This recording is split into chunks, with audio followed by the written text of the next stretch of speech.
Welcome to Brain-Boogerz, where we engage in discovery, introspection, and growth on everyday topics to aid our progress and maturity, and how the awareness of our past can aid our present for a better future. I'm MJ, and in today's Quick Picks, we're exploring ACEs, adverse childhood experiences, and how awareness, not blame, can help us break cycles and build resilience. Before we get started, please subscribe and hit the notification bell so you never miss an episode. And if you know someone who's curious about how childhood experiences affect adult life, share this episode with them. We're all in this together. Also, the content shared on this podcast is intended for informational and educational purposes only, to spark conversation and self-discovery. This podcast does not offer medical advice, diagnosis, or treatment. If you're experiencing mental health issues or have questions about your well-being, please reach out to a qualified healthcare provider or mental health professional. Now, ACEs stands for Adverse Childhood Experiences, a term first defined in a landmark CDC-Kaiser Permanente study in the 1990s after 25 years of research. Researchers found that certain early life experiences like abuse, neglect, or household dysfunction can have a profound and lasting impact on our health, relationships, and resilience. ACEs aren't about labeling or limiting anyone. They're about understanding how our early environment shapes our nervous system, our beliefs, and our coping strategies, so we can choose new ways forward. Here are some definitions. Adverse refers to experiences that are stressful, hurtful, or traumatic. Childhood covers the years from birth to age 17, when our brains and bodies are especially sensitive to our environment. Experiences are the events, relationships, or situations we lived through, whether one time or ongoing.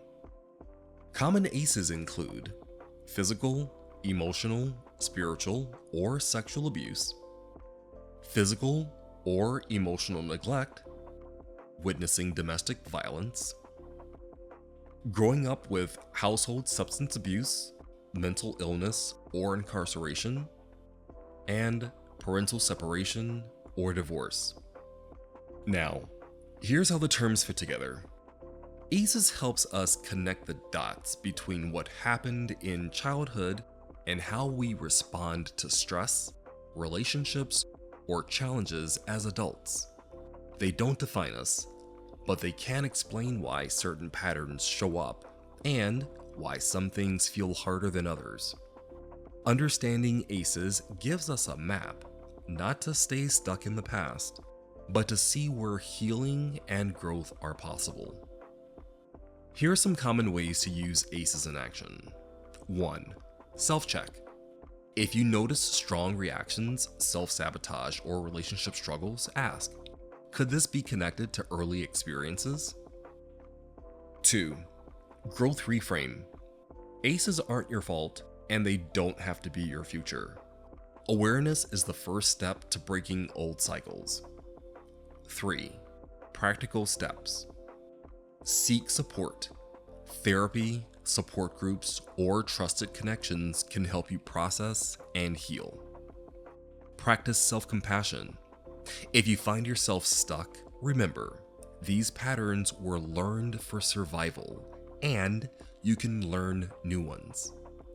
And build resilience through small, safe steps, like mindfulness, healthy boundaries, or new routines. And 4, communication. If you feel safe, share your story with someone you trust. Naming your experiences can reduce shame and open doors to support. Now, here's how we use ACEs for growth, not limitation. With awareness, ACEs are a starting point for understanding, not a life sentence. With awareness, you can choose healing, set boundaries, and build new strengths. Remember, resilience isn't about never struggling. It's about growing through what you've been through and finding meaning in the journey. Remember, your story matters, and your past does not have to define your future.